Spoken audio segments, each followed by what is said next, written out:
What's going on, everybody? Welcome in to the final Blazers Uprise post-game show of 2021. Eric is decked out and ready to go for 2022 because the Blazers this year, they haven't played a lick of freaking defense. The Blazers get absolutely destroyed by the Los Angeles Lakers tonight, 139 to 106. It's a miracle the Lakers didn't score 140. If they kept in their starters for the whole game, it probably would have been 150.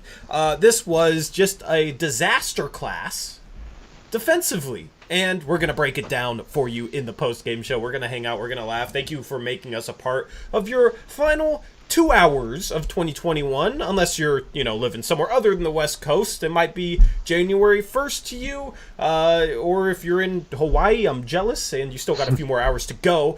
Regardless, Happy New Year. Hopefully you're enjoying it. Obviously, this game wasn't enjoyable, so hopefully you got something good going on outside of it, because Eric, oh my goodness, this game was really, really terrible, and comically bad. I mean, the stuff the Blazers are doing defensively is a freaking joke. What is your takeaway from this game, Mr. 2022? I found myself the entire game thinking,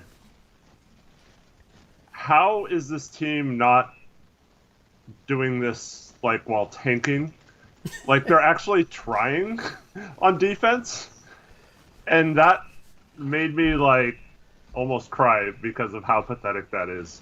That they're actually trying to be this bad. They're actually trying and they're this bad while trying. So if I knew they were tanking and we were the Orlando Magic this year or something, and when I was watching this defense, I would be like, okay, I don't care. I'm not gonna stress about it. I'm not gonna worry about it. I'm actually happy we got blown out or whatever. But I don't see how it's possible for NBA players to be this stupid and bad on defense. And it's you use the word comical. It's comical. It's absolutely comical. It shouldn't be possible for a coached, if your team is even a quarter of the way decently coached, you don't even have to be a fully coached team. You shouldn't be making all these mistakes. It makes no sense at all. I don't get it. Freaking LeBron, most people's first or second best player of all time, right? Multiple times in this game, we just didn't guard him, and he just, cut to the basket wide open for a dunk or a lay-in. It's okay, cool. You might want to guard that guy. What the frick? I just want to cuss right now, but, it's stupid watching this team. Yeah. They just, quite frankly, they're dumb, and the stupid zone, man. The zone, if you're lazy, is the worst possible frickin' defense you could play, because it just promotes you being lazy, and if you don't fly around, it just gets absolutely worked by smart players like LeBron. So it does no good to play a zone in the NBA if you're freaking stupid and don't hustle. And we have both of those things happening right now, and our zone gets absolutely obliterated. Our guys don't even know how to set it up properly, let alone once one pass has been made, rotate properly or cut off someone, cut into the basket, or if a pass goes to the opposite corner, God forbid we rotate and have the right person go out on that and have the other person rotate into his spot and stuff like that. I would be shocked if I ever saw that happen with this team. It's just absolutely sad. And I tweeted this out. They play the defense that I'm 42 years old. I play on some rec teams that have some older guys around my age, and they don't want to play defense, right? So it's just let's just play zone, so you can just run back to a spot and just stand there. And if you get beat, it's whatever. No one cares, and that's the problem. They're in the NBA. They're not playing rec league. They're not playing, let's just play as least amount of defense as possible. These guys are actually trying to play defense, and it's stupid and it's sad. And this team should be absolutely ashamed of themselves with how pathetic their performance is on that end this season. There is no excuse for it. Every single one of them has been absolutely pitiful, and they deserve to be held accountable for that. And to, quite frankly, I want them to just admit how bad they suck and that they're trying and it's not even worth it, and they're just never going to be able to play defense. Yeah, I mean, dude, there's just no explanation. Like, it's something where right before we go live, I try and think about what I'm going to say, and at this point, I'm just not even going to think about it before I go live. I'm just going to hit that go live button and sit here speechless because of the... I can't think of words anymore to explain how bad the defense is. I was thinking today, I was running out of adjectives, because it's pathetic how bad they are defensively, but I feel like pathetic isn't a strong enough word, man. And, it's very, I don't know, some people might not want us to be too harsh, but I feel like we're not being harsh enough, because some of the breakdowns they've had over the past 3 games with NBA players on the court is absolutely ridiculous. I understand if it's a bunch of 10-day guys in, but, dude, the 10-day guys look like smarter defenders than pretty much anybody on this freaking roster that's actually on the dang team. I do not understand how this team is so bad defensively. Because, dude, they're making such bad mistakes that I can't describe it. I have no words, Eric. Yeah. Well, people are saying it's hard to take me seriously while wearing this. Well, it's hard to freaking take the Blazers seriously when they play such horrible defense. So yeah. I'm just matching my team's pathetic,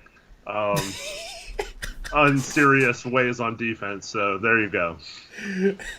I'm gonna look like a clown because our freaking defense is a clown show.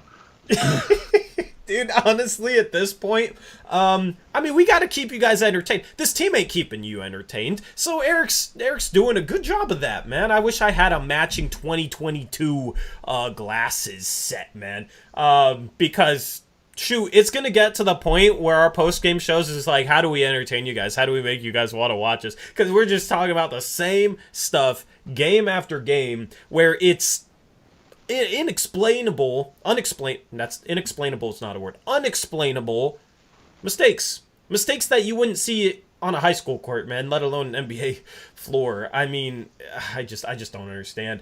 You said you have 2 plays to break down, and I'm sure we'll do a great job of just exemplifying the terrible mistakes that we do on the defensive end. I don't know, man. Right now. What'd you say? I'm loading them up right now. Yeah. As far as the static goes, I don't know what it is. It's through Skype, so I don't know why it's a little staticky through Skype, but hopefully it's good enough for y'all. But Eric, do you have a phone next to your mic by chance? Nope, it's not near my mic. I don't know. I don't know what the reasoning for that is. Maybe I should try change a Skype setting or two. I don't know. I tried unplugging everything and plugging it back in. I don't know. Now it just got worse. Now it got real bad. So I don't know what just happened. But yeah, the static is. Hey JD, we will never be ready to talk Dame trades. I don't know what it's going to take for you. You have listened to us before.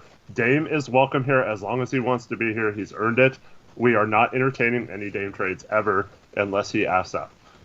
Yep. I mean, we've said it legitimately pretty much every post-game stream, the past 5 streams, and I know you've been in here. That's why you're saying, y'all ready to finally talk Dame trades? There is no finally. We're not going to do it.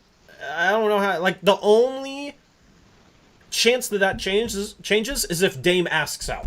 Okay? So there's no point to ask us to talk Dame trades or discuss Dame trades. We're going to be loyal to him just like he's been loyal to us, right? And if that means we, suck for the next 5 years because we can't put a roster around him and we can't rebuild, so be it. I mean, I'm fine with that.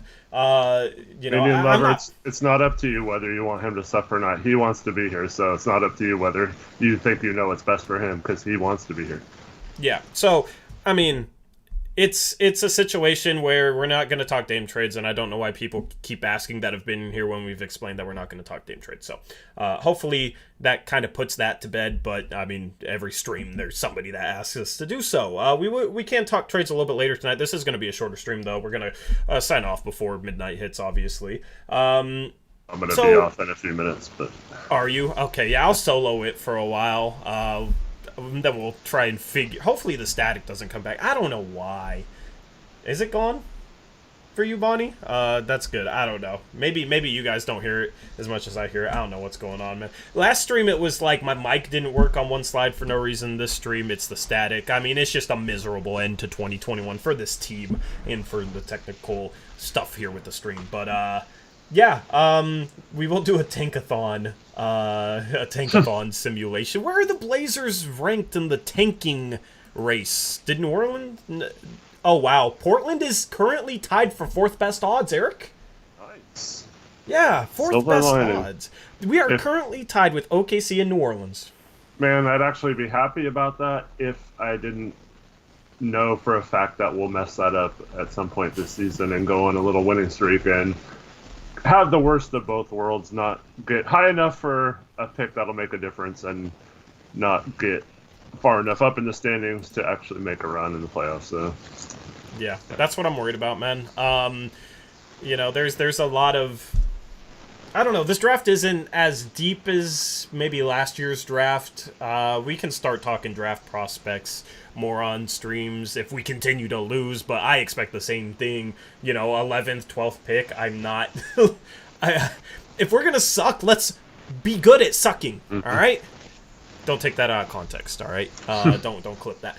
Let's be really bad. Let's not just be kind of bad or kind of good. Let's be really bad so we can hopefully be really good, if that makes sense. That's basically, I'm starting to lean towards that. I've been kind of like, oh, well, let's just wait and see. If we start winning, it's cool. But, dude, this team is so broken that, like, Dame carrying them to a playoff spot is not going to be a situation where I expect them to start playing defense ever, this collection of players. Okay, no matter who they bring in as coach, no matter if they bring in a defensive stopper even, one guy is not going to fix this problem.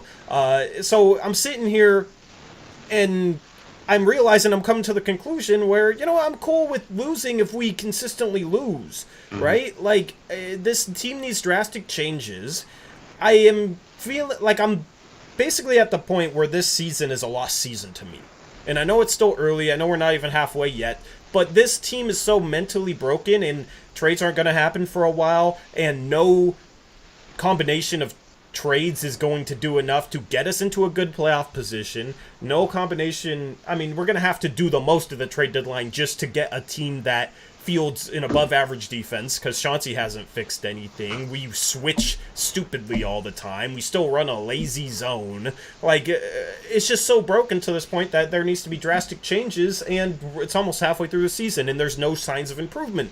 So overall, like, I changed my Twitter header today to Krish's cool edit of Dame sitting on a tank. It's a really nice edit, by the way. And I've never, if you guys have followed me since day one, I've never even entertained the idea of tanking, and the reason is because it's not practical, right? Like, Dame's not going to want to lose games, and this team in the past has been too good to lose enough games. But at this point, this team is so broken that they could lose enough games, dude. I mean, it's to the point where some of the defensive possessions, it's like, it seems like they're tanking. And then you got CJ Ellaby, like, basically making a putback for the Lakers, right? Like, maybe we are taking, maybe CJ Ellaby is in on it at least, because that was horrible. So, I don't know, this team might be bad enough to get a top 5 pick at this point, right? That's kind of where I'm sitting at, but I do expect them to go on a run, like you said, and Dame to carry them, and, we have some easier opponents, even though they're on the road, I expect us to win a bunch of games against Houston and New Orleans and San Antonio, and we'll move above them in the standings, and then be in the play-in, and with Dame and this team, probably get the 8th seed, and continue our playoff streak, and then just get absolutely devoured in the first round. I don't want that. I'm tired of that. We did that the bubble year. What did that result in? Nothing, right? I'm cool with being a lottery team this year, and if we continue to lose, then at some point, maybe we can take joy in the pain of watching this team play defense. Anyway, let me get your breakdowns up. Edenwald, man, okay, we wanted Stotts gone. Stotts was absolutely terrible. Like, I don't understand. And, I mean, he got the injury excuse the last couple of years. Why aren't you giving the same thing to him? But just because Billups has been bad and this team has been bad does not excuse how bad the coaching was prior to this season either. Like, nothing has been good this season. And Stotts was terrible. Those things are not mutually exclusive to where if we're bad this year, it means Stotts was great. No, he wasn't. He was not good at all. Like, yeah, he was terrible in the last 2 years he coached here. Somebody saying he was good defensively as a coach? No. He's saying that we wanted Stotts gone. Grass isn't always greener. Well, it wasn't green last year. We sucked defensively last year, too. So I don't understand that. We are not better. I mean, I don't know. I don't understand how us sucking defensively this year gets people thinking that, oh, it's because we lost Stotts. The grass is brown on both sides of the fence. That's possible. Anyway, let me load up your plays here. Let me load them in. I think Krish is working on post-game graphics for this game. I don't know because it's New Year's, but he didn't let me know. Yeah, he is working on post-game graphics for this game, so that's good. We'll have some graphics for y'all. We'll look at the team stats. I want to see what the Lakers shot. I have not looked at it yet, but I know it was really, really good. How much did the Borden gets paid with a $5 donation? Love the hat. Thank you. Yeah, nice hat. I'm assuming you're talking to me, not Tori's Blazer hat. Yeah. I mean, I like your hat better than mine. What does that say on it? It says Happy New Year. Happy New Year. Nice. Yeah, I mean, you're looking fly, man. I wish I could look as fly as you right now. Had a very long, exhausting day. Yeah. So, dude, I don't even know. Here we go. We got your plays loaded.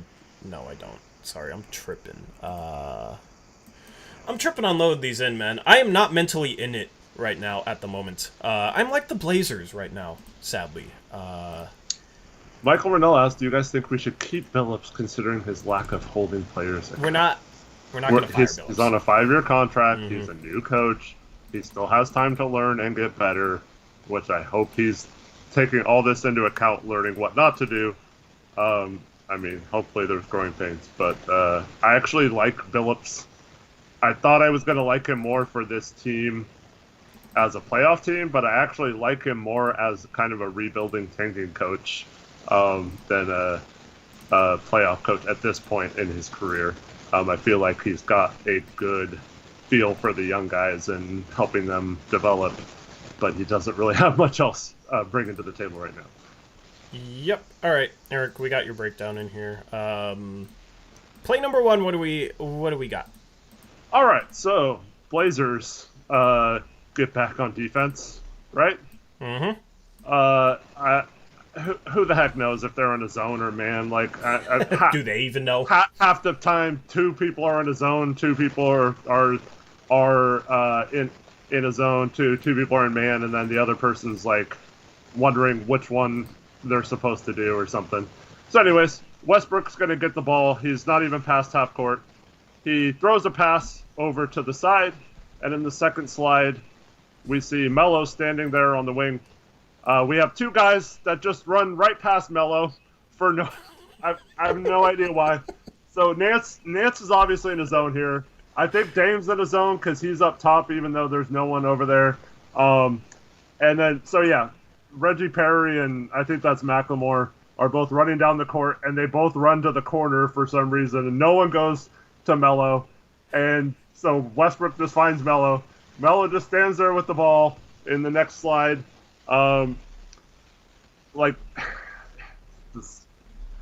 So Perry's like, oh crap, McLemore's already gotten him, even though he could have seen that like 5 seconds ago that McLemore was in front of him and going towards the corner.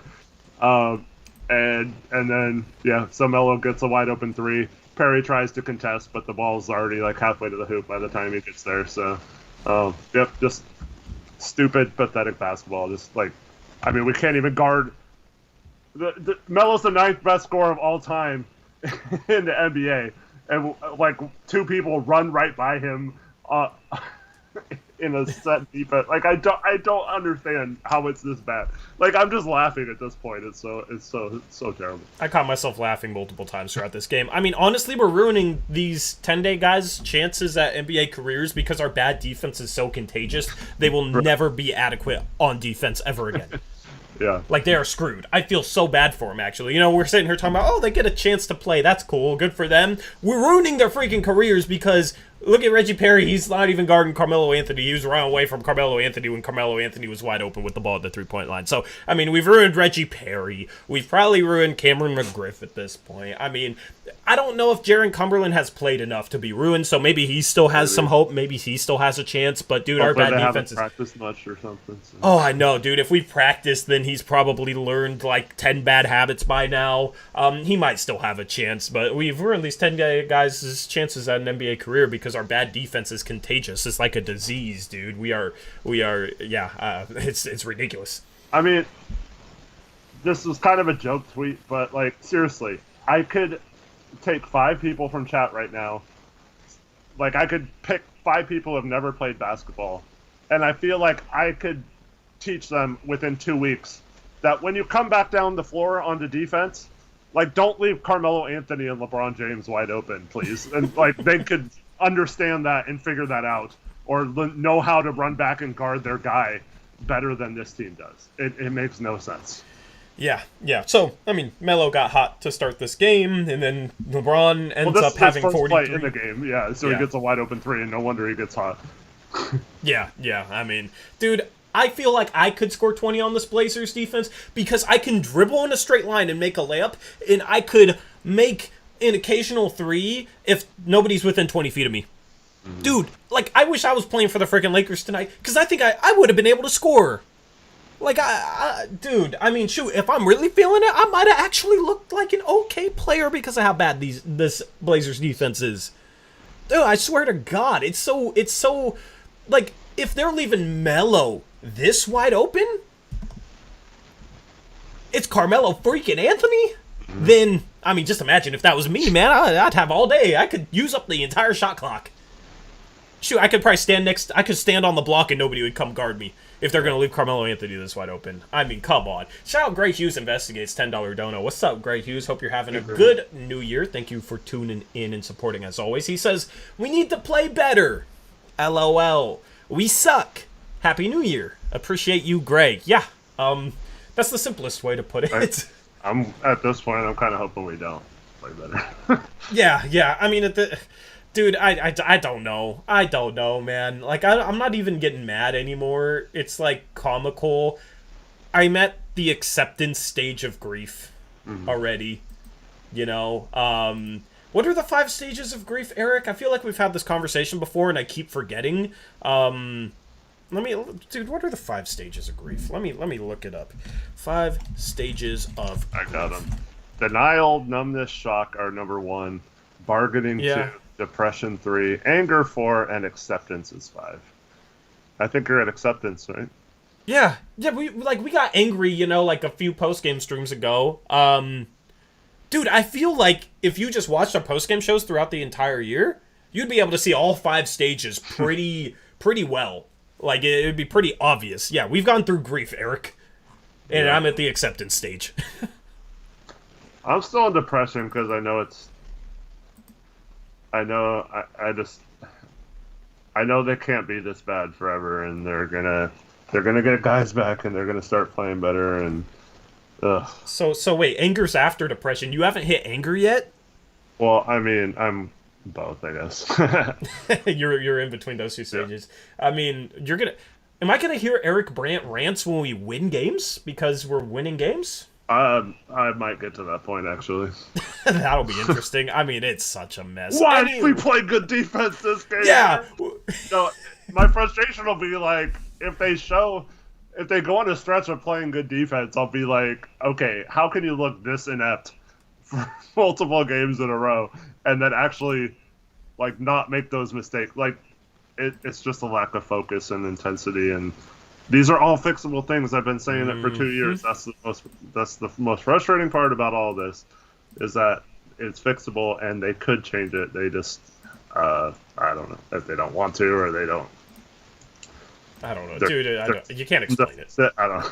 I've given up on trying to explain this stuff. Anyway, play number 2, Eric. What do we have? So this is a very long Brandt's breakdown. Well, not super long, but like, so we're on offense, right? Mm-hmm. Inbound pass to Dame. He's going to get double teamed by Reeves and Westbrook.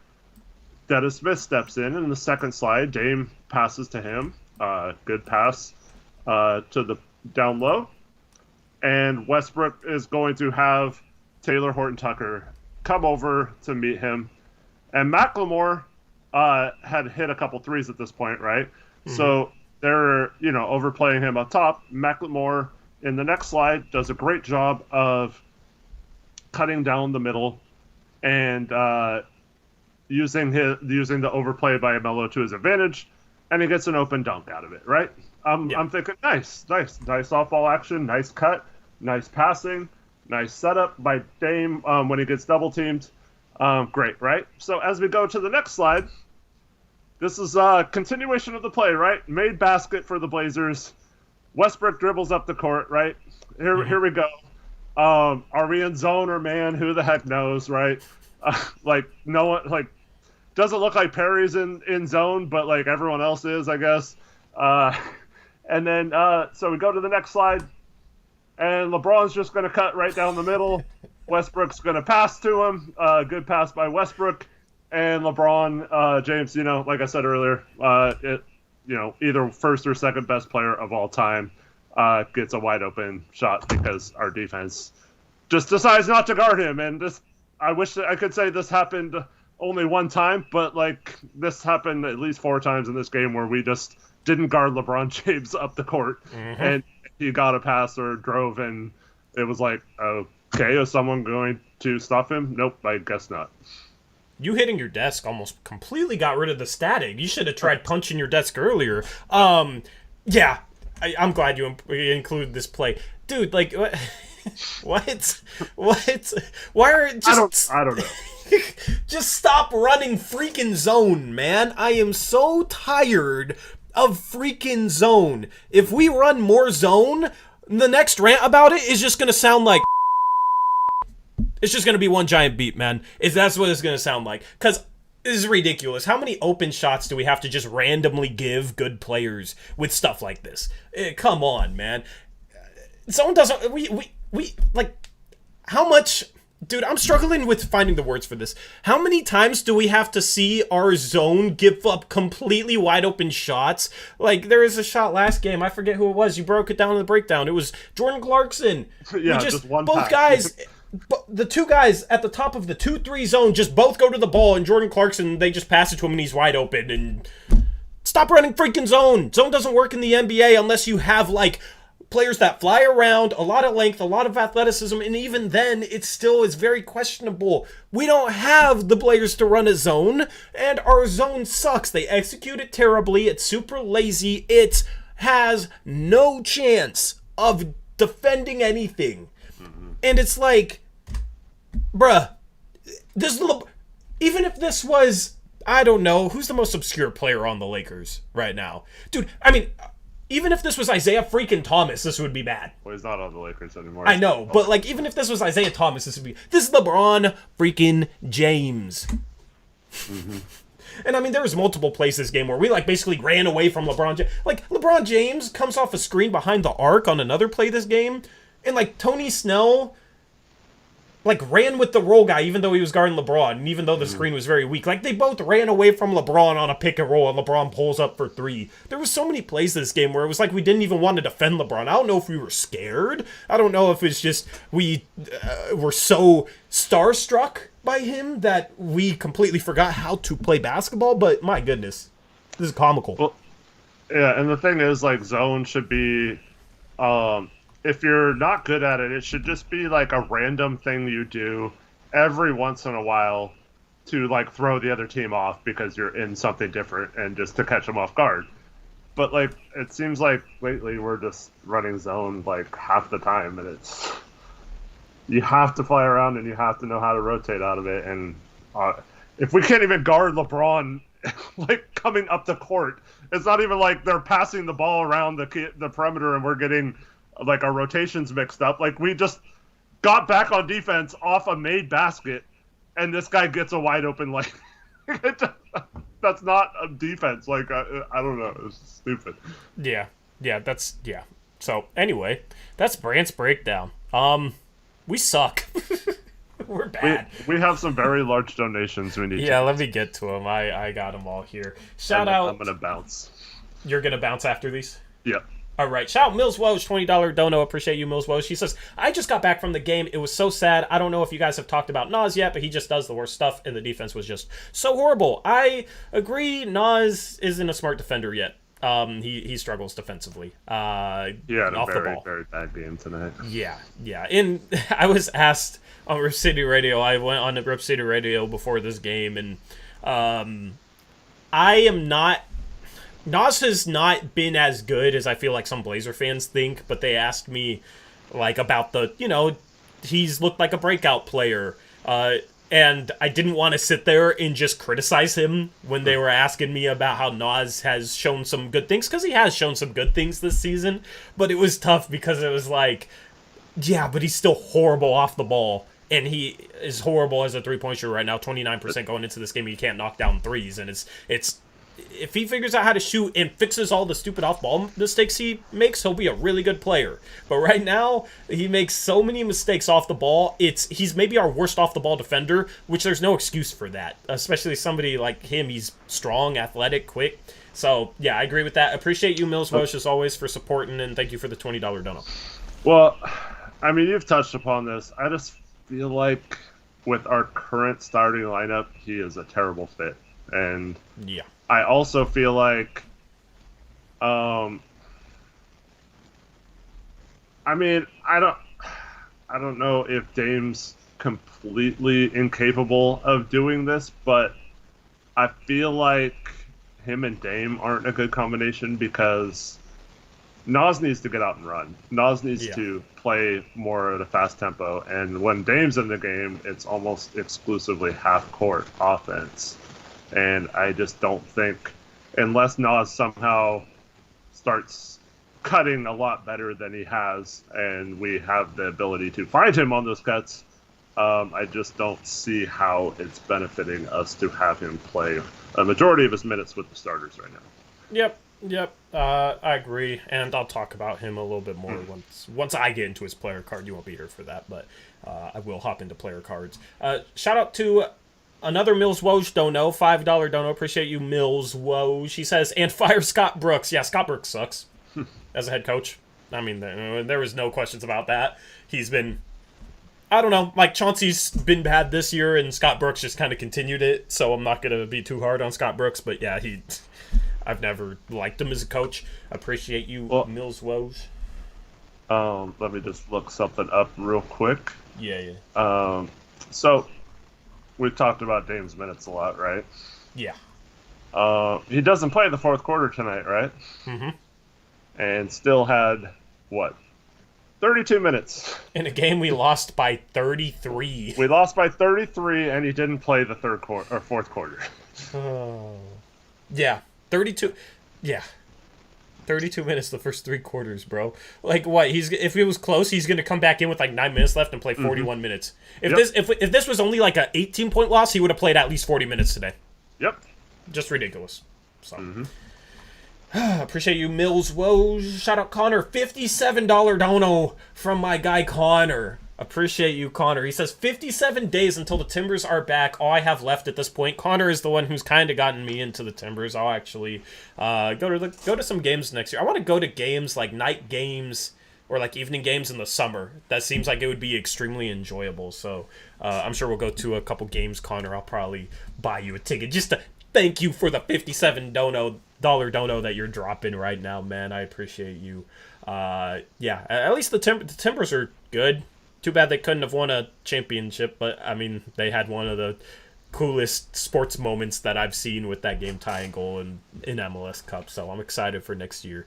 And to learn a little bit more about soccer in that team, and I've Connor to thank for that, because he is a diehard Timbers fan. Absolute diehard Timbers fan, so I appreciate you, Connor. Jared Storr, $5 dono. My guy's coming in clutch right now. He says, I'm convinced the number one college team could beat us at this point. Yeah, I mean, honestly, the number one college team could probably shoot 50% from the field against us.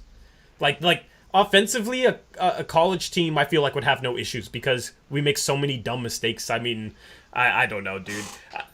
And college teams, I'm never one to say, a college team could beat an NBA team. Yeah, but given like, we'd probably score 150 on a college team. Like, Dame would go off for 80. But with how bad we are defensively, I feel like the top college teams in the nation would be able to kind of have their way with us. Yeah, I wouldn't go that far. I don't think there's a good enough team overall to do that, but I get his point or where he's going. But like, if we're leaving Carmelo Anthony that wide open and we're just know if we're in zone or a man, I mean, we are so bad defensively. This past week has been the worst week of defense I've ever seen from an NBA team basketball wise.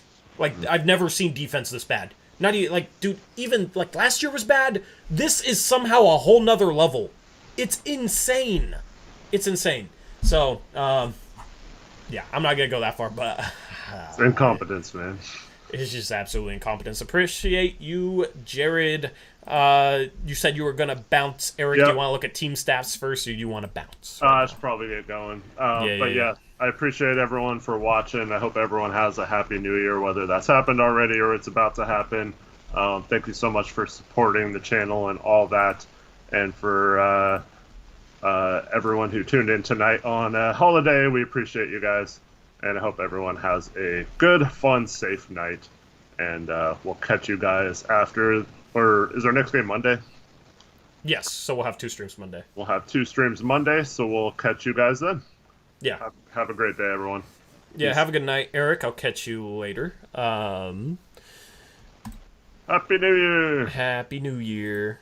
Happy New Year. All right, so solo stream is going to continue from me. All right, I'll keep this stream going for probably about another hour or so. We'll look at player cards, team stats, all that good stuff. Yeah, Eric is just out for the night, gonna go spend some time with family. Yeah, so let's. I don't have anybody to stall for when I load in graphics. So if you guys love dead air, a little bit of dead air, there might be a little bit of it, but I'm gonna try and keep this production going as we normally do. On Monday, we will have a new segment, and I'm not going to tell you what, but it will be a fun segment, and I think you guys will enjoy it. All right? It'll be community-oriented. That's all I'm going to say. That's the only teaser that you get. It's something that I've been thinking about doing for a couple of weeks, just had to sort things out technically. You can feel free to guess in chat. I just won't tell you if you're right or not. But we got something for you on the 3rd. That'll be I think we're playing the Hawks. Yeah, the Hawks post-game show. So let me get the stats in here on the bottom for you guys. Yeah. Cool. And then let me get the right post-game graphic here. Cool. There we go. Get the bottom stats in there. Will it be a tank draft segment? We'll do a tankathon simulation. All right? Because the Blazers tied for 4th in lottery odds. So we'll do that. That'll be fun. Let's look at the team stats.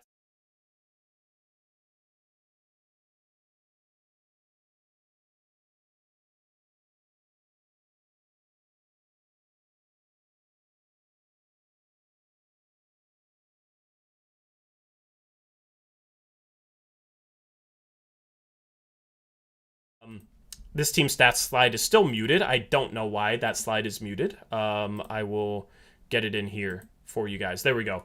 Yeah. I don't know why the stat page mutes me, because it doesn't mute me in the software, and I forgot to figure that out.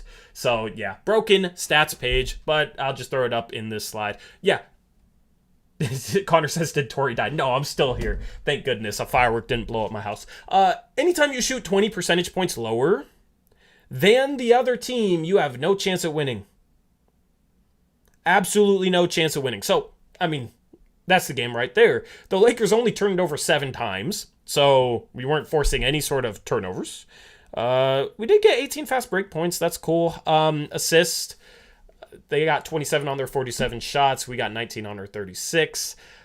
They shoot 19 for 41 from 3, and this is not a good three-point shooting team. We also send them to the line 30 times. They shoot 87%. So, extremely efficient night from the Lakers. They don't turn over the ball. That's how you end up with a 139-point game. Now, if you look at the offensive rebounding, it looks freaking insane. But when you miss the amount of shots that the Blazers did, I mean, you're going to have more opportunities for offensive rebounds. And when you make every shot like the Lakers did, you'll have less. So the shooting numbers are a part of the offensive rebounding battle there. But 21-5, and we lose by 33. Phenomenal. They get 9 block shots even to our 2. Yeah, just not a pretty picture. We never led. They led by 35. That's their largest lead. Points in the paint was better than the previous 2 games. We were being outscored about 140-60 over the previous 2 games heading into this one. Only get scored 50-42, so that's an improvement. Just an ugly graphic here. At least I like the design of this graphic because that's the only pretty thing about this. All the numbers on this graphic are absolutely disgusting. Absolutely disgusting. So Eric Olson says, can't believe we never led. I can. Have you watched this team in the past week? We're so bad. Anyway, I'll jump into the players in a second. We'll go through player by player. I'll give my thoughts on them as always. I just gotta load up the graphic. It's always a little harder without Eric. I just have him stall. But yeah, we're gonna hop into things. Just gotta give me a second. Sounds like a G League team playing an NBA team, says Justin Payne. Yeah, it's not good, man. It's not good. Westbrook is a turnover machine, but the Blazers didn't pressure him. Yeah. See, that's the thing, is like, if you're going to be bad defensively, just at least try and force turnovers. That's why I hate the stupid zone, the stupid lazy zone. That's why I didn't like drop scheme. If you're going to suck on defense, you got to try and force turnovers, because at least that can maybe lead to easy shots offensively that can keep you in the game. Otherwise, it's not a good idea to play zone. It's not a good idea to constantly play drop. All right? Like, either way, the defense sucks, but at least try and force turnovers. Let me get the player cards loaded up so we can talk about them. You guys already know who the number 1 player is going to be, and maybe you don't. If you didn't watch the game, we have somebody back out of health and safety protocols, and he tried to keep us in this game in the first half. Let me click some buttons here and load them up. All right, so player cards. There we go. That was last game. Let me bring up this game.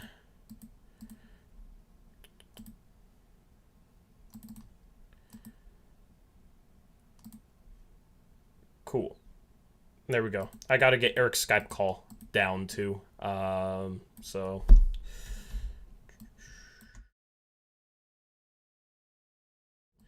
clicking all sorts of things here. It's harder. It's harder without Eric Stallman, man. I need Eric. But Ben McLemore, 28 points, 4 boards, 9 for 22 from the field, 6 for 14 from the three-point line. He got hot. He hit his first 3 threes. He even had a dunk off a nice cut. Eric broke it down in his breakdown. He was our best offensive player tonight. Pretty much the only player that really showed up offensively in a game where we only made 35% of our shots. Good game from Ben McLemore. He's back out of health and safety protocols. He had a 28-point game earlier this month, followed it up with a dud or 2, so hopefully he can continue this hot shooting. But he was just aggressive. He's a shooter. He's a sniper. Doesn't hold any punches. So there's Ben McLemore. Defensively, I don't know. I didn't pay attention to him. We sucked defensively. Next up shouldn't have been Nas. We like to go from best to worst, and Nas was not second best. Dame struggled to shoot the ball. 7 assists, 3 turnovers, 18 points, 5 for 15 from the field, 1 for 8 from 3. He was not able to get easy shots. He struggled to get good shots. He might be in a bit of a shooting slump, but in a game like this where we're super stagnant, he doesn't have a lot of offensive talent around him, and his number 2 guy, Norman Powell, was bad offensively. It's easier for teams to kind of load up on him, and that's what I think the Lakers did today with Dame. He wasn't really able to get much going, but when he's seeing the defensive attention that he saw today, I can't really hold it against him. He has to try and shoot shots, and I honestly wish he shot more. Only 15 shots in 32 minutes in a game where we're playing Dennis Smith Jr. heavy minutes, and Norm didn't have it. So not a typical Dame game, especially against the Lakers. He averages 28.3 points per game for his career against the Lakers. That's the second best. Golden State, he averages the most points against. So wasn't a typical Dame game against the Lakers. You got Larry Nance Jr. He did not get an assist today after having 9 in the previous game, but he was 6 for 9 from the field. He hit his only 3. He was good offensively today. It's nice to see him kind of ratchet up the aggression a little bit with some guys out and knock down some shots. His 3-point shot looks like I don't know. He's making more threes, and that's really been one of the biggest disappointments of the season for me is how his 3-point shot has fallen off. So if he can get back to hitting 35% of his threes like he has the past couple years, then he becomes a floor spacer again, and it's easier to throw him out there. He can space for guys like Dame. So it's nice to see him knock down his only three. You got Norman Powell, 4 for 15 from the field, 0 for 5 from the 3-point line, 4 for 6 from the free throw line, has 4 fouls, a turnover, did have 3 assists, but Norm does not, he's not a good number 2. Okay? He's not a good number 2. And this is one of my concerns if we trade CJ McCollum for Ben Simmons, because Ben Simmons is not a good number 2 either. It improves things defensively, but it's not good enough, right? Norman Powell ends up being the number 2 guy if we trade CJ for Ben Simmons, right? So that's a problem. Our offense hasn't been a problem in previous years, but sure, we improved the defense, but we worsened the offense, and I don't trust Norm or Ben Simmons to step up as the number 2 guy in the playoffs or whenever they need them to. So that's the thing is, it's a tough position for the Blazers. They're so bad that if you fix one thing, it's probably going to make another thing an issue, and I don't know. That's why I'm kind of leaning towards tank, because we need as many assets as possible. We need our pick this year to be as good as possible in order to address multiple areas of concern without sacrificing too much in one of them. So Norman Powell has not been good as the number 2. His defense has struggled. There was a play today. LeBron had the ball in transition, and Norman Powell just backed off and let him drive right to the rim for a dunk. I mean, LeBron probably had his easiest 40-point game of his career today. Every social media post is going to say, LeBron at 37 is still popping off, 43 points. But dude, this had to be the easiest 40-point game of his freaking career. It's like we didn't respect him because we let him have whatever he wants. Norman Powell I have not been satisfied with him defensively so far this year. He has regressed. He was okay, actually pretty solid after we traded for him at the deadline last year. Now he's a below average defender. I don't know. I am not a fan of how Norman's playing. I think he's more capable than this. Offensively as the number 2, he's forcing a lot of tough looks, not making the right pass when it's there. Just haven't been satisfied with Norm as of late. We need CJ back, but we got another CJ. CJ Ellaby is 9.6 rebounds and assists in 18 minutes. 2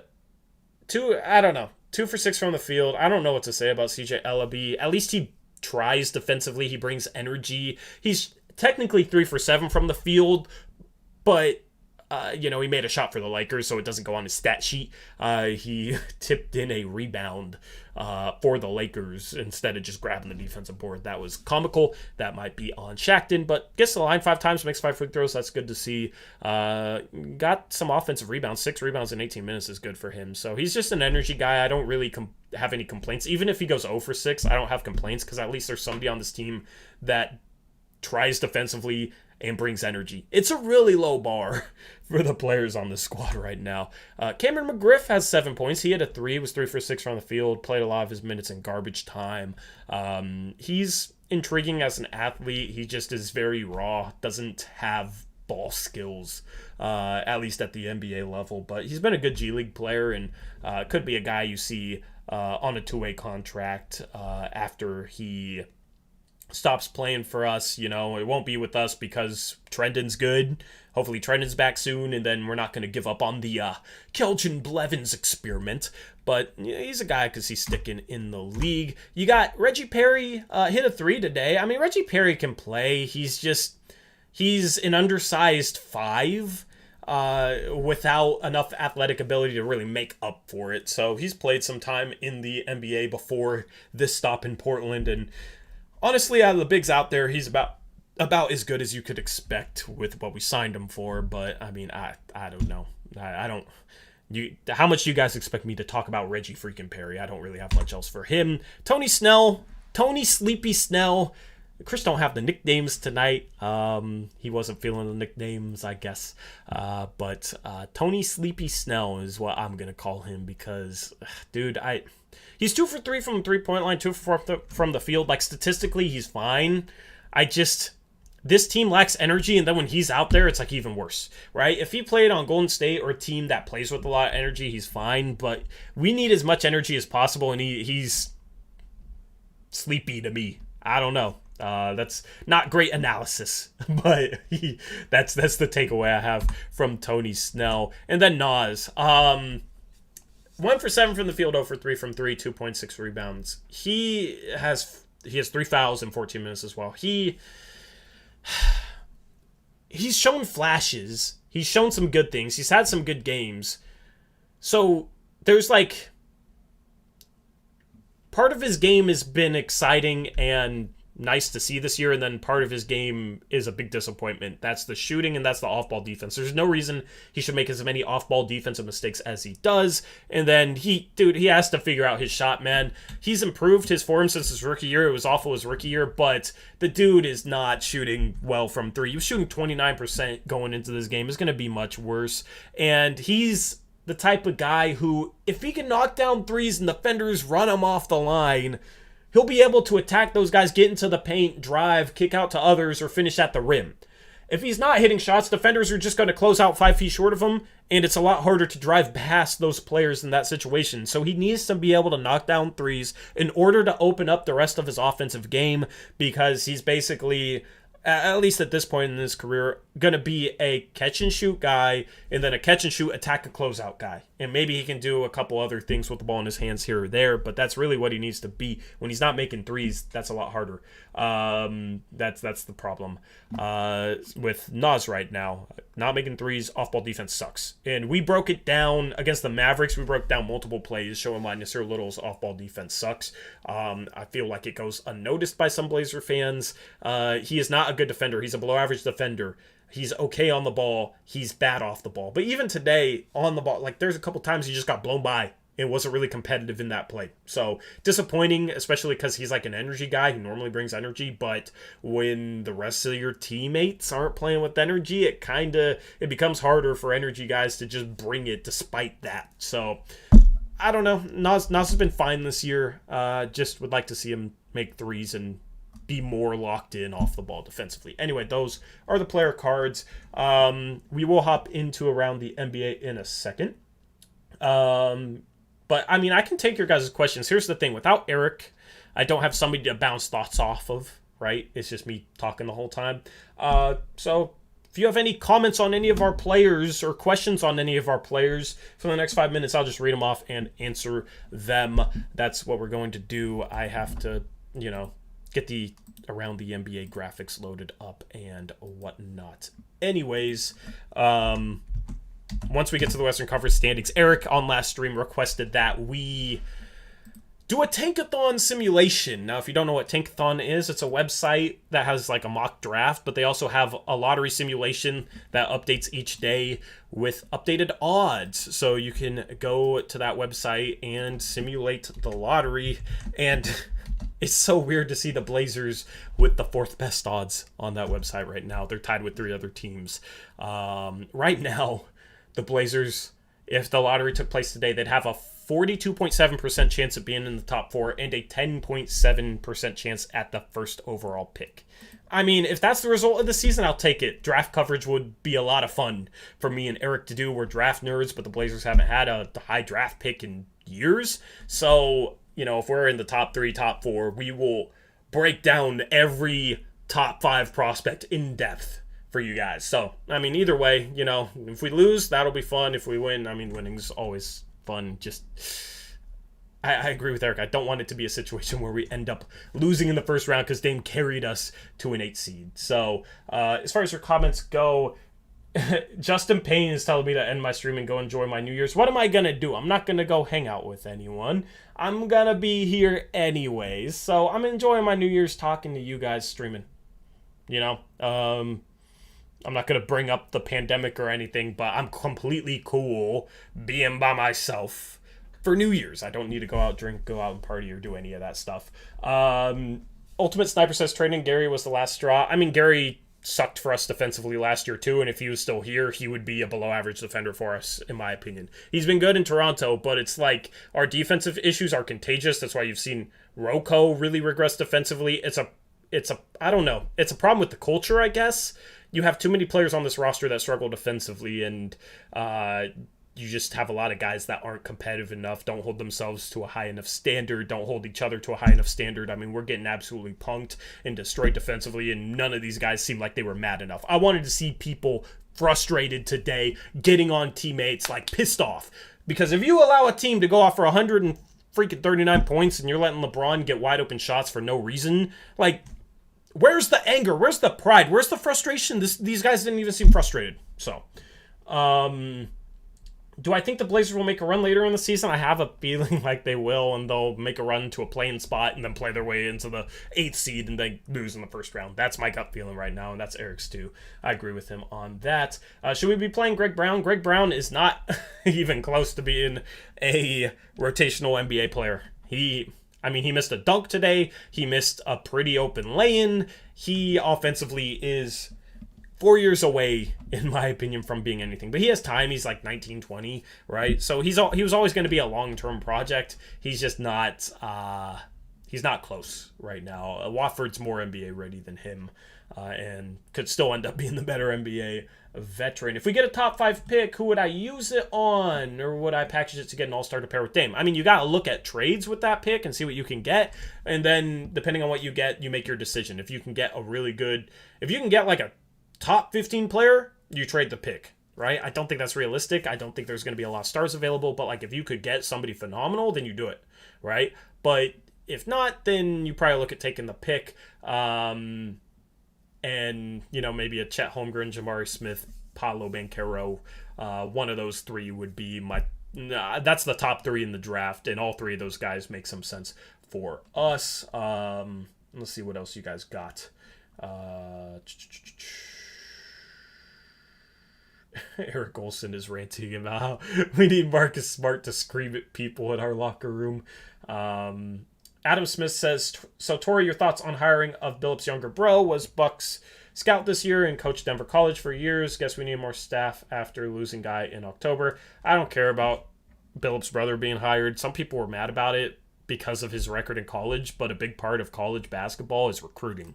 So, and it's Denver. It's not like he went to Duke and completely tanked them, So, I don't know. I don't really care, to be honest. That's my response to that. I don't know. It's like people hadn't been worked up lately. I don't know. I just don't know why you would be worked up about us hiring Rodney Billups to be like our 5th assistant. I just don't get why that matters. So, things have been chill lately. The team's losing, but Olshay's gone, Stotts is gone. It's been pretty chill on NBA or on Blazers Twitter. So, I don't know. This was maybe the firestorm that people were missing. I'm over exaggerating it, but yeah, some people were upset with it.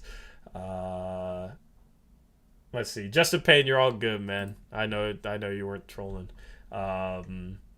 Yeah, I'm just chilling for the night. I am completely fine with that. Eric has a family and everything, so he's spending it with him. I am single AF. And I'm not spending time around my family. We actually had a couple relatives come down with COVID. I got tested today, first time I had to get tested, and I tested negative, so I'm fine, don't have symptoms or anything, but I was going to spend some of it with the family, and that's kind of out the window after, having a couple relatives come down with COVID. Let me get around the NBA in here. We'll talk about the game scores from today. Let's see. No, I need to download.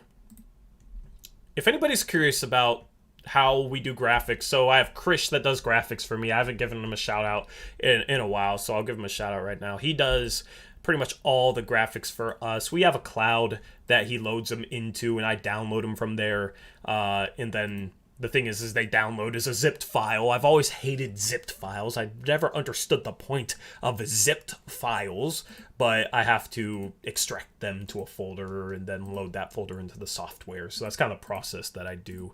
And let's just go around the NBA. That's the Fanspo. That's the cloud, by the way. I was going to use this slide for, not Fanspo, Tankathon. We're going to do the Tankathon simulation on that. But that's what it looks like in case anybody was curious. This is where I get the graphics from with Krish. But we're going around the NBA. Let me load them in here. Around the NBA. Cool. Here's the game scores from today. You got the Boston Celtics beating the Phoenix Suns. So Gabe was in here earlier. Gabe, we're both losers today, man. It sucks.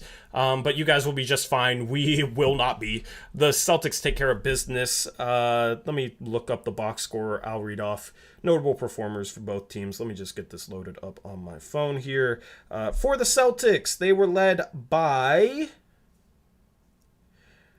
Marcus Smart and Jaylen Brown. Maybe we do need Marcus Smart yelling at our guys in the locker room. Marcus Smart has 24 points, but he's been extremely inefficient this year. Tonight he was efficient, 10 for 18 from the field, 0 for 2 from 3. Jaylen Brown was 8 for 20. He had 24 as well. Off the bench, Josh Richardson, 19. Romeo Langford decided today he wanted to shoot. He's been a guy that I've never understood because he was a scorer in high school, a scorer in college, and then it seems scared to shoot in the NBA, but he had 16 off the bench, so good for him. For the Suns, they were without DeAndre Ayton, but they had Chris Paul and Devin Booker. Devin Booker 7 for 26. Not a good shooting night. Chris Paul 6 for 15, so they didn't step up.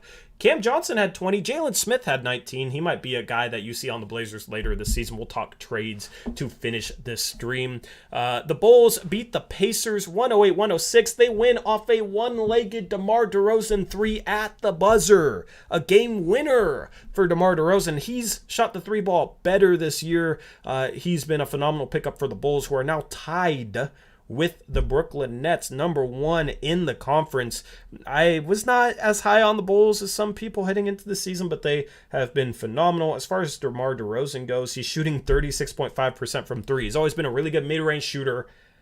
He'd be a good shooter one step inside the three-point line, but for whatever reason could never shoot threes. He's figured that out, and he is having a phenomenal season. He's a dark horse candidate for MVP, in my opinion, with how he has that Bulls team playing. The Pacers continue to struggle. Watch out for them around the trade deadline. They were hit by health and safety protocols. They had to start Dwayne Washington today. He played 30 minutes. They played Kiefer Sykes off the bench. So a lot of random, obscure NBA names in these box scores. The Mavericks beat the Kings 112-96. They played the Kings 2 nights ago, and the Kings hit a buzzer beater. It was Chimezie Metu who hit a 3. The Mavs get their revenge in this one. They were led by Porzingis, who had 24. The Heat beat the Rockets 120-110. The Heat have been banged up this season, but have gotten healthier lately. They got Jimmy Butler back, still without Bam Adebayo, though. They're playing some dude who is this guy? They're playing some dude named Haywood Highsmith, which is a really cool name, off the bench. Kyle Guy had 17 off the bench. Nick Stauskas played. Good old Sauce Castillo, the former Blazer, also getting some minutes for the Heat. Omer Yurtseven started. It's just cool to see some obscure NBA players. I'm a nerd, so I know a lot of these guys that you guys probably don't. It's kind of cool to see them in the NBA putting up some stats. The Raptors beat the Clippers 116-108. Pascal Siakam had 25. I still don't know what their plan is long term with him, but he had a good game. Would love to see him on the Blazers. 25 points, 19 rebounds, 7 assists for Siakam. Van Vliet 31, but only on Denver 27 shooting for the Raptors. For the Clippers, 20 for Marcus Morris. They're still without Paul George. Going to be a couple weeks before he returns. The Hawks beat the Cavs 121-118. I don't even care to look at that box score. Screw it. The Thunder beat the Knicks 95-80. The Knicks continue to struggle. It's going to be interesting to see what they do at the trade deadline. They might be a good trade partner with the Portland Trail Blazers. We'll have to see. They signed Fournier and Kemba Walker's supposed offensive boosts this past offseason, but they haven't been that, so maybe they want a Norman Powell or CJ McCollum. They lose to the Thunder, then lose by 15. That's a sad loss for them. They were without multiple players, though, including Julius Randle for the Thunder. Shai Gilgeous-Alexander, 23 points. Ty Jerome, 11 off the bench. He's been playing well. The Grizzlies beat the Spurs 118-105. John Morant scores 30 in the win there. The Jazz beat the Timberwolves 120-108. Donovan Mitchell returned, and he had a season-high 39 points for the Jazz. The Timberwolves falling to 16-19. We'll look at the standings in a second. That last score, I don't even want to talk about it anymore. It's just absolutely disgusting. Shout out to Mills Woj. Once again, appreciate you, Mills Woj, with the $5 dono. He says, do you think we could get up to 5th? I want to tank, but I know we won't. But if we make a run, I'd want to get as high as possible. Well, you asked that question just in time. Perfect timing. I don't know if you meant to do that, but the next slide is going to be the Western Conference standings. So look at Portland at 14th. 13-22. Below the Thunder, below the Pelicans. Oh my. Yeah, the Thunder with the win tonight, Portland with the loss. They end up tied. I mean, if you want, Chet Holmgren. Wait, what? Here are the mottos for tanking this year, right? You can regret for Chet, if you like Chet Holmgren. You can wallow for Paolo, if you like Paolo Banchero. You can be sorry for Jabari, if you're a Jabari Smith fan. That's who Eric likes. Or you can root, I don't know, Faden for Jaden is the one that Krish came up for. Jaden Ivey. That's who he likes. So, yeah, those are the mottos. I mean, I don't know if we're fall to Houston. They went on a winning streak, but outside of that winning streak, they've lost pretty much every game. We're currently only 4 games back of the Lakers at 7th. We would have only been 2 games back of them if we won. So, I mean, we're still close enough. That's why I think we're going to go on a winning streak and maybe get in touch with, you know, maybe I don't think a 5th seed's out of the question. We're only 5 games back of Denver. Right? But the problem is we're playing so bad, I don't see how we're going to win. Like, I don't see us winning a lot of games anytime soon. But also, Dame could carry this team, and when we get healthy, maybe they turn around. I don't know, dude. I have no idea how this season's going to play out or the trade deadline. Honestly, it's going to be interesting. I kind of just wish it was February already to see how bad our record is and to see what trades we're going to pull off. You know, we'll keep it coming with the content in January, but I feel like we're just in wait mode at this point, just waiting for all the dominoes to fall. But yeah, there's a chance we get a 5th or a 6th seed. It would just take the team playing much better than they've played lately. I mean, that's the thing is Denver at a 5 seed is only 1 game above 500. A lot of teams in the West have struggled, just not as bad as the Blazers. Also, for this slide, we're going to start doing this. We're going to simulate the lottery. Okay? So right now, Portland, right here. I can't highlight one row, apparently. Oh, yeah, I can. There's Portland, 13-22, lost 4 in a row. Here are their odds. Tankathon.com. Spell it like tank a thon. That's where you can go for this. But we will simulate the lottery. And let's just scroll up one by one. Portland's not going to be that far, but yeah, they get 6th. So this is bad. 6th is bad. At 6th,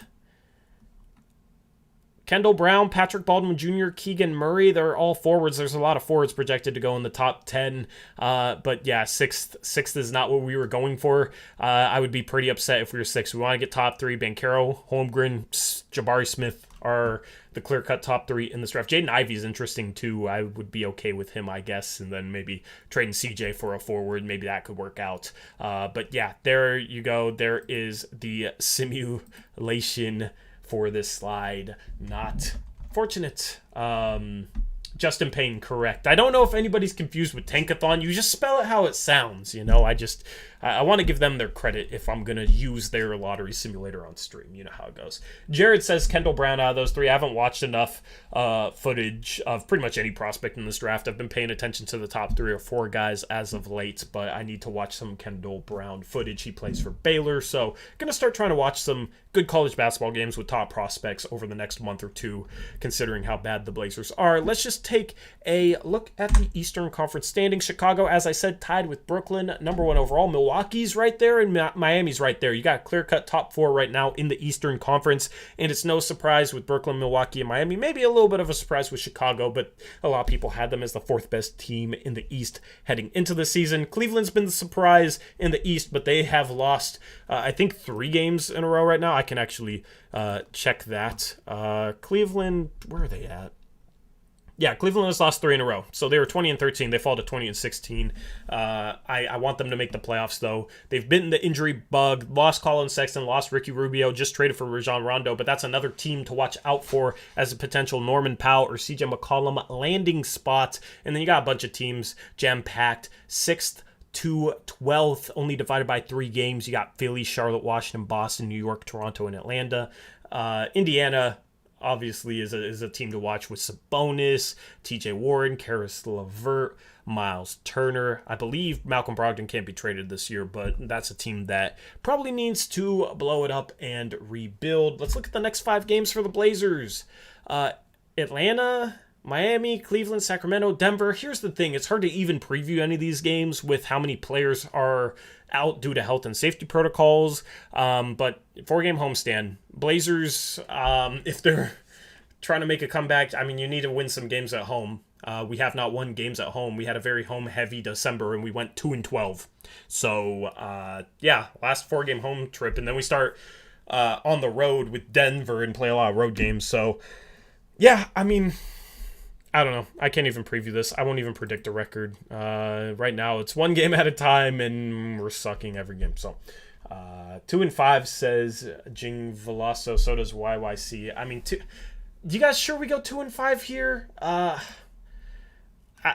We can't beat the Kings for whatever reason. Cleveland's been struggling, so maybe that's a win. Maybe you win 1 out of the 2 Atlanta, Miami games and then lose on the road to Denver. Yeah, 2-3 is probably a good prediction. It just depends on when CJ comes back. CJ, I would expect back for maybe that Heat game. That is my prediction for him. And then Nurkic and a lot of other guys in health and safety protocols could be back for that Atlanta game. So we are going to get healthier. But with how bad the vibe is around this team, it's going to be pretty tough. All right, so it's 11-11, make a wish. We'll talk trades for about 10 minutes, and then we will sign off. Adam Smits says, I was reading a recent article talking about benefits of some teams making trades now versus waiting until the offseason, with many teams locked up in money, so trades are how change will come. Your thoughts? Without seeing the article, it's hard to get my thoughts on it, but there's going to be trades at the deadline. There are every year. I don't think necessarily teams. I don't know.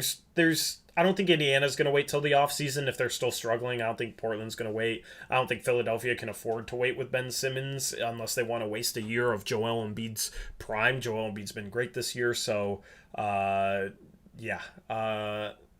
maybe it'll be more than 10 minutes. Keanu Reeves.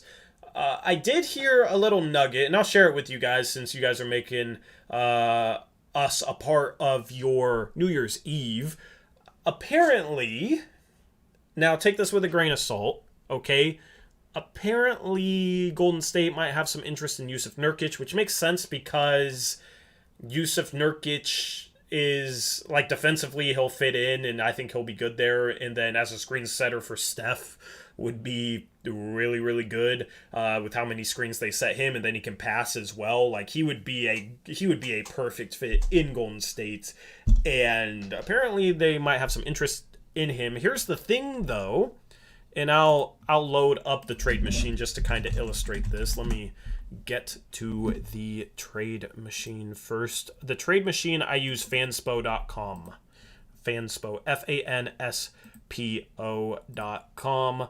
Let's bring it up here. All right, so let's go to trade machine.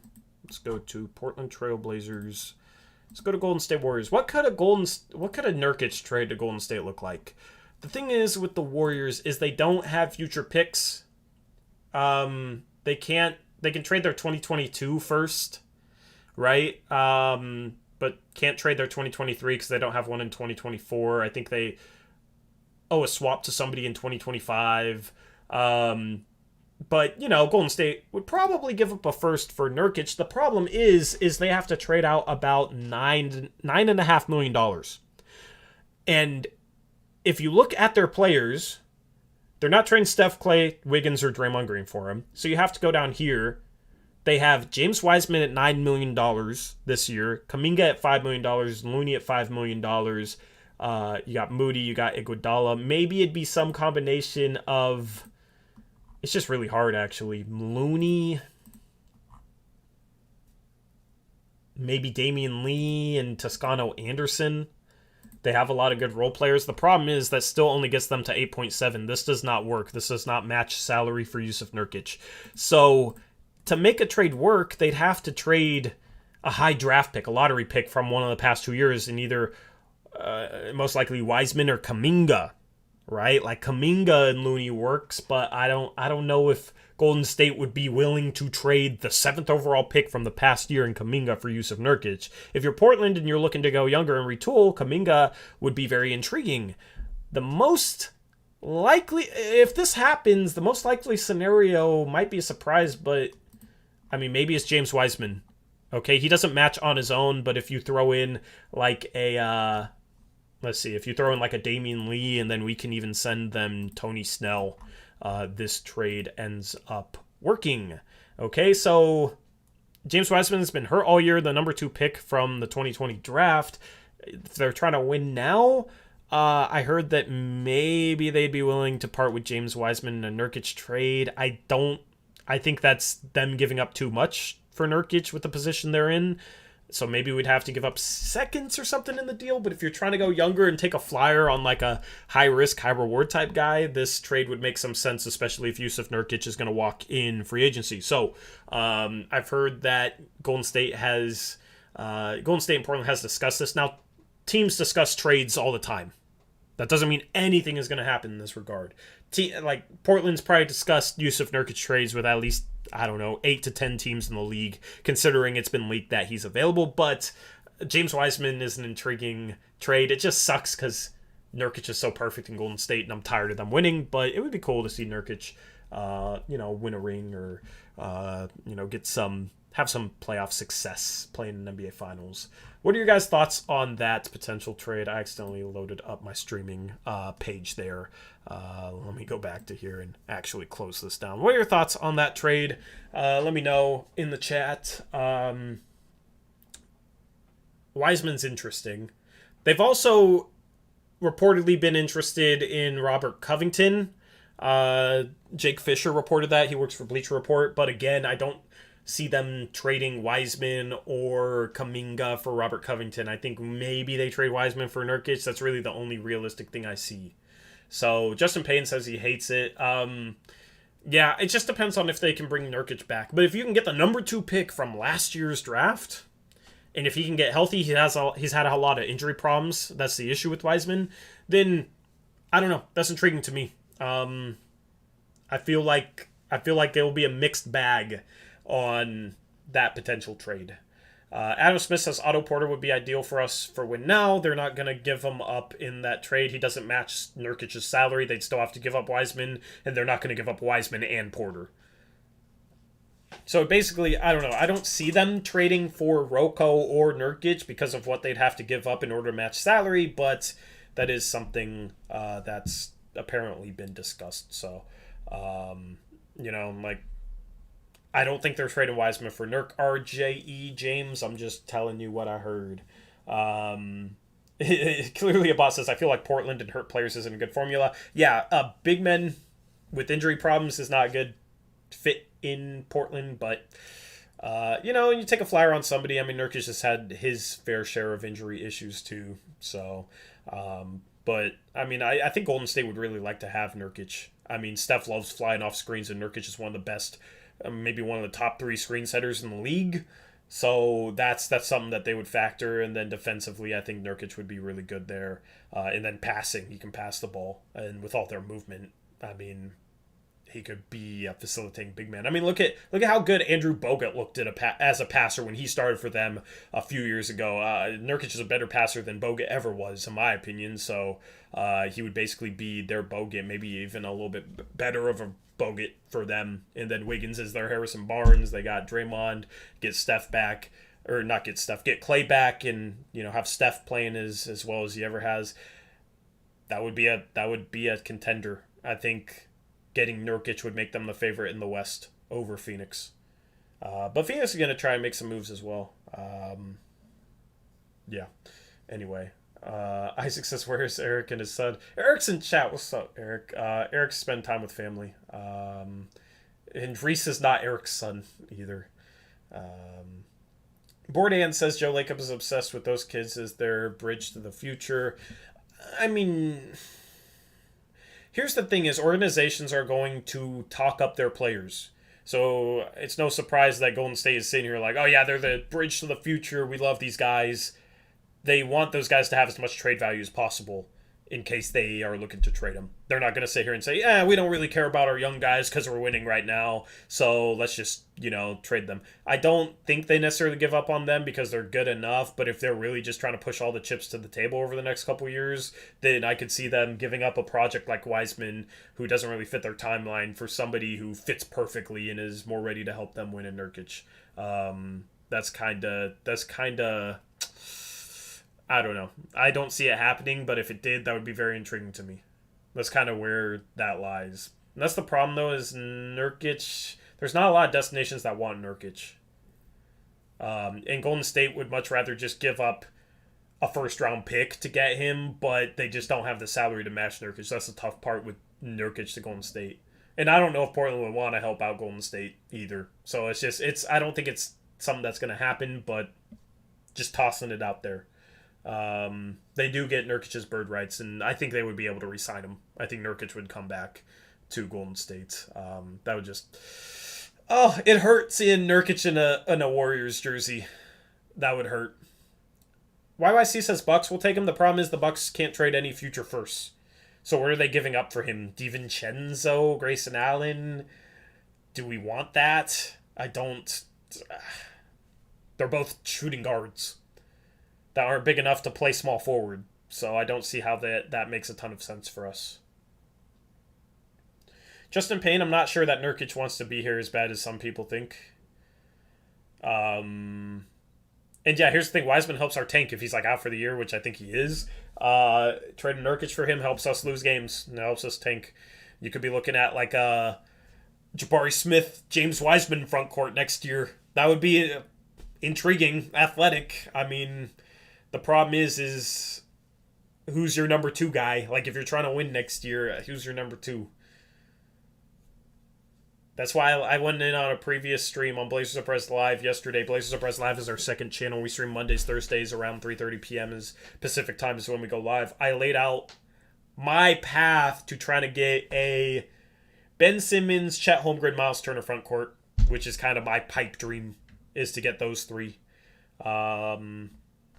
Along with Dame, and then maybe you could start Simons at the 2 because you have an insanely good defensive front court at the 3, 4, and 5. But Portland's going to try and win next year. No matter how the season goes, they're going to try and win next year. So KK, I don't agree with that at all. Dame wants to be here, and I don't see why Portland would completely start a rebuild with Dame here. I think you try and retool and try and maybe take a step back this year to take 2 steps forward next year and kind of rebuild the roster around Dame. Quick 1-year turnaround, I think, is what they're going to go for, assuming we continue to suck. Do I think it's possible to win next year? I mean, I don't know. It depends. The Blazers are likely going to make a lot of moves. I don't know what those moves are. But you can come up with some interesting rosters for next year that could be pretty good. I don't know. I don't know. I wish the free agency class was better. It would maybe make it a little bit easier for Portland to do a 1-year retool.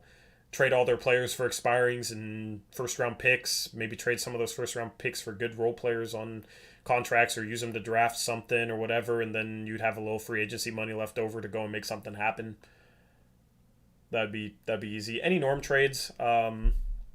I don't know. You guys give me your ideas, and I'll talk about them for 5 minutes, and then I'll sign off, because talking nonstop is wearing out my voice.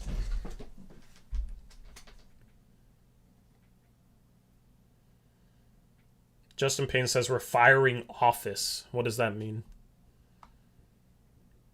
And Joe Cronin could be here long term. And here's the thing. The way he's going to be here long term is by making a lot of good moves. So, what do I think about Ben Mick? Ben MC? Is that Ben McLemore? I mean, he's been shooting well.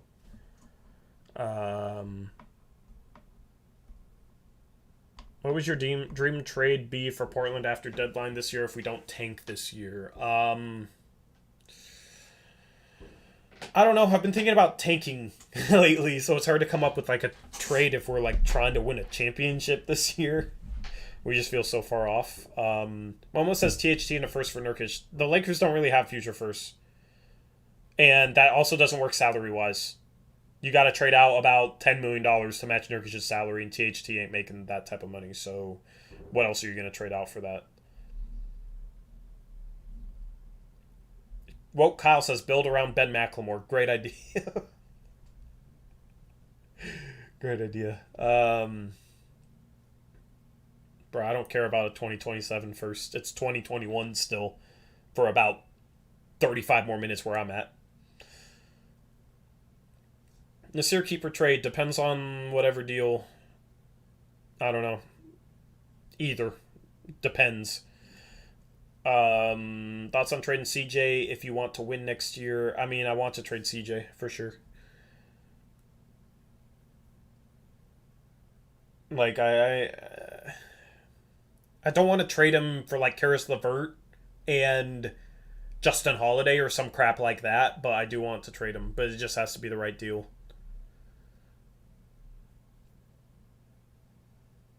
How much am I willing to pay Ant? Depends on how he finishes this season.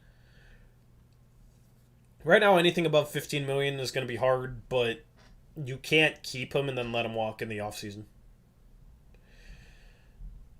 I want trade questions. Nasir versus Anthony stuff is, I don't know. It's a good question, but I'm only going to be streaming for a couple more minutes and maybe want to end this off with maybe answering trade. Here's the thing. Everybody wanted to talk trades for like the first 20 games. I said, I'm not going to discuss trades the first 20 games.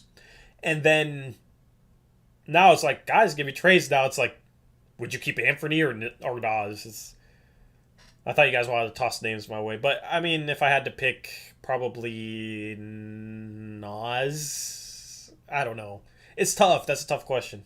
That's why I don't want to answer it, because I don't know.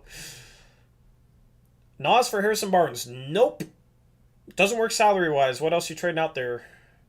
And also, how does that get us to contention? I'm not on board with sacrificing the future unless it gives us a shot at contending. Nas and like Rocco for Harrison Barnes doesn't get us close enough to contending for me to give up on Nas.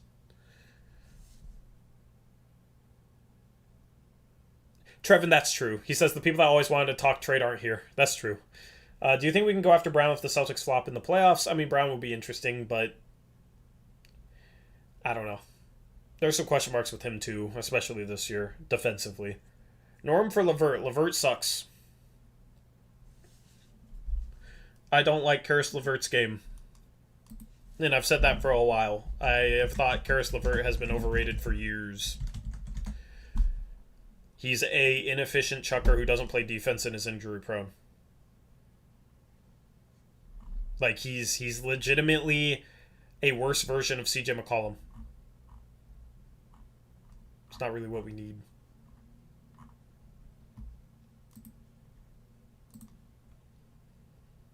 Who would you trade our pick for if we made the top 5 in the draft, if anyone? Nobody that's available now. I probably wouldn't trade it for Jaylen Brown. Maybe I'd trade it for Jaylen Brown. CJ and a top 5 pick for Jaylen Brown would be interesting, I guess. And then you maybe have other assets to... Here's the thing if we tank. Say we trade Rocco for our pick back from Chicago so that we don't owe a future pick once our pick ends up in the lottery. And then you trade, like...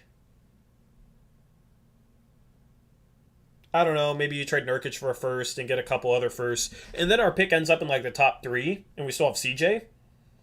Then maybe you trade CJ and the top 5 pick for Jaylen Brown. Might be a little bit too much, actually, to give up. But let's say you do that, and then you have a couple other first-round picks left over from, like, trading Nurkic. you can maybe attach the first that you get for Nurkic and Nasir Little and Norman Powell and maybe another salary piece and maybe go out and get like a Pascal Siakam or something. That could be interesting. So maybe you can get Jaylen Brown and a Pascal Siakam. The thing is, you have to fill out the rest of the roster, and that'd be hard. You'd have Simons, but I'd want to start Jaylen Brown at the 2. So who's going to be your starting 3? You know what I mean? Then the roster's pretty thin, but Dame, Jaylen Brown, Pascal Siakam would be interesting. Would I trade for Christian Wood? I don't like Christian Wood defensively, and I want good defenders, especially if they're big men. So that's the thing. Getting a good draft pick makes it easier to pull off like a Jaylen Brown trade, and then it leaves assets that you could do a follow-up move with.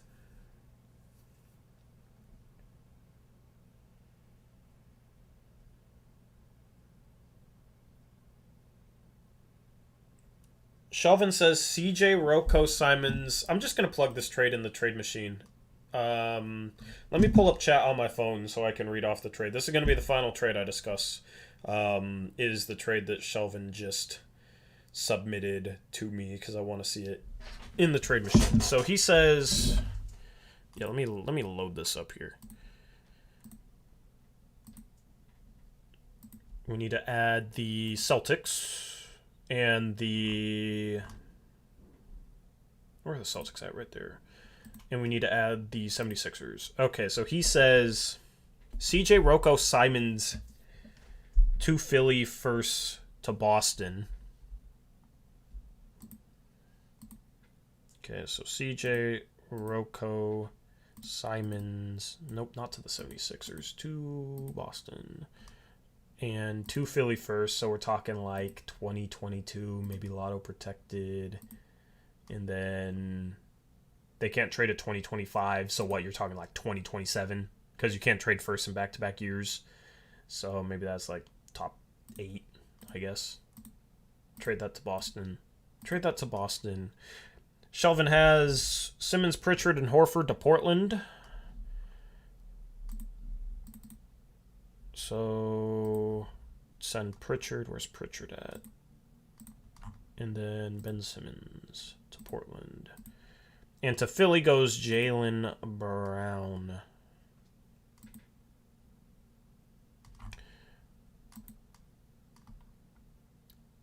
Yeah, so the Blazers are not matching salary. They're bringing back way too much in that trade.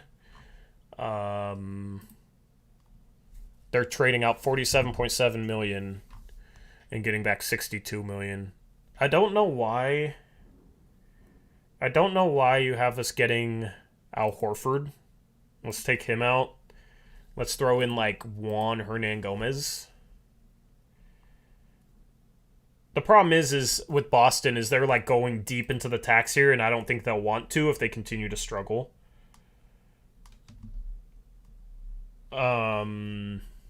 But I'm just going to try and make that trade work. See, this works because they have a trade exception for these two guys.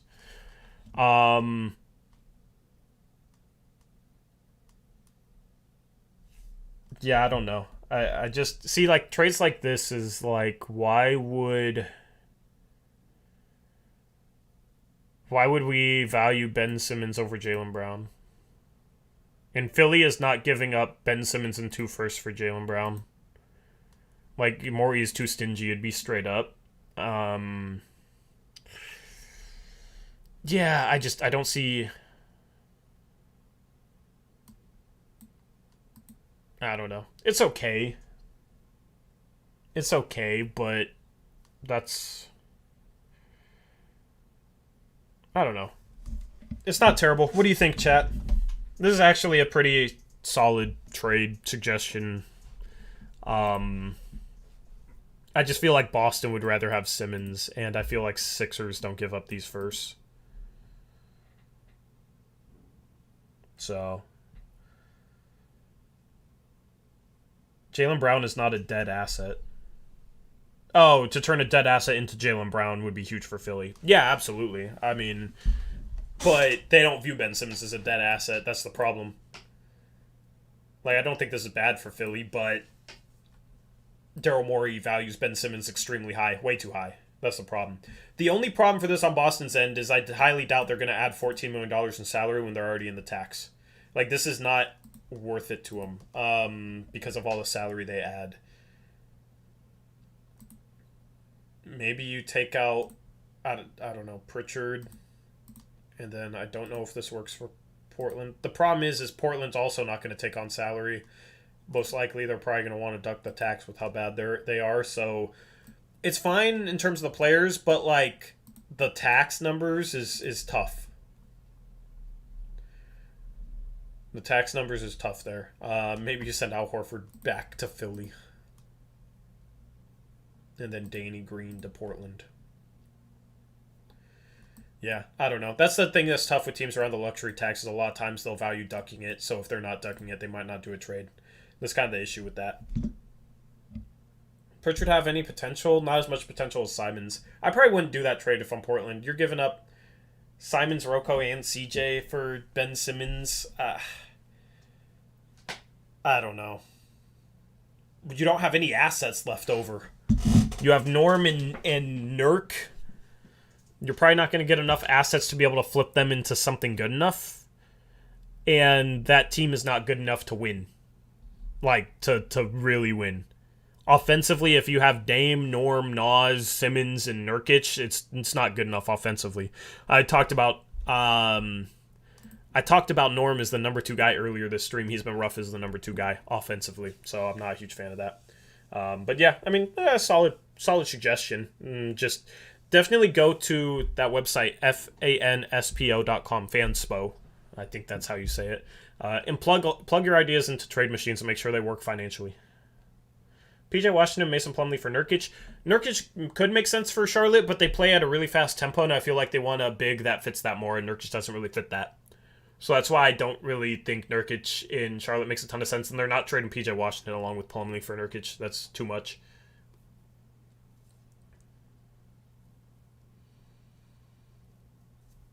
Nick Favor says, work my Kings into a trade.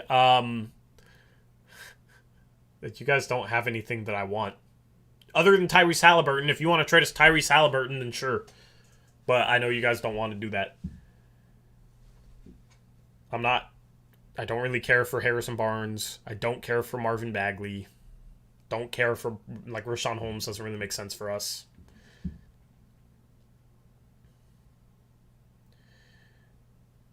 Pritchard hometown kid, he showed out here. I'm not going to include him in a trade to Portland simply because he played in Portland and had a good game in Portland. Also, I've blocked him, so therefore he's not good enough. I blocked his shot before. Outplayed him. Just kidding. But I did block his shot. That's not a joke.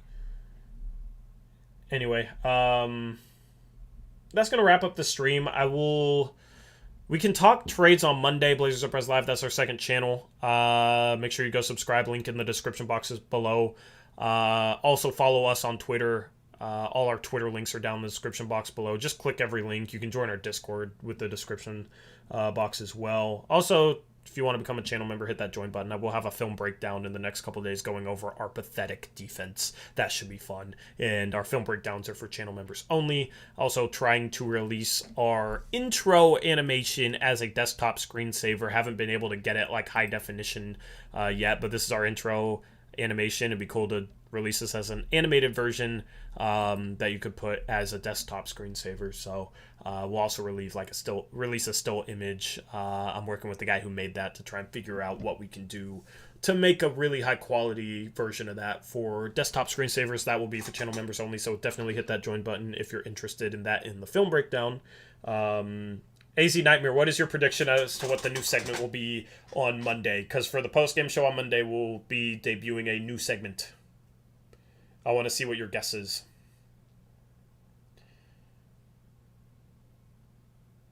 E-Ray says, Tori, address Kenny Hustle, Kenrick, the Oklahoman Mudflap. I have no idea what you're saying. I have no idea what you're saying. But AZ, that's not correct. The thought process is good, but it's not. That's not what it is. Anyway, you'll just have to find out. See, I'm getting you guys to tune in on Monday's postgame show to see what the new segment will be. You know, that's how I get you guys coming back, especially since the team is so pathetic. Adam Smith says, Tori, thanks for all the honest, good content on the Blazers. Happy New Year to you, man. Blessings on you in the graces fitted for your life in the days and year ahead. Keep your head up, homie. Appreciate you, Adam. Appreciate all of you that are supportive. I hope you have a good New Year's, and hopefully 2022 is better than 2021, because the Blazers capped things off today with a fitting game to finish the year with. So, yeah, Connor knows what's up. Don't spoil it, Connor. Connor helped me kind of figure out some of the things with it. So, thank you to Connor for helping with that. But, yeah, I mean, we get to ban I didn't get to... A mod beat me to it. I was going to say, we get to celebrate the new year by banning a Laker troll in chat to cap off the stream. But, good job, mods. You guys are extremely efficient. Too efficient. I wanted to be the one to do the honors there, but... yeah, you know, we're going to try to keep you guys entertained, win or loss, and we'll talk draft. We'll talk whatever you guys want to talk about. You know, this is a channel for you, for the fans, by the fans, which is very cliche, but that's basically what it is. So, anyway, leave a like on the stream. It helps us out. Subscribe if you're new. And with that, we will catch you on Monday with Blazers Uprise Live and then the post-game show. Until then, have a good New Year. Have a good rest of your night. As always, peace out. Go Blazers.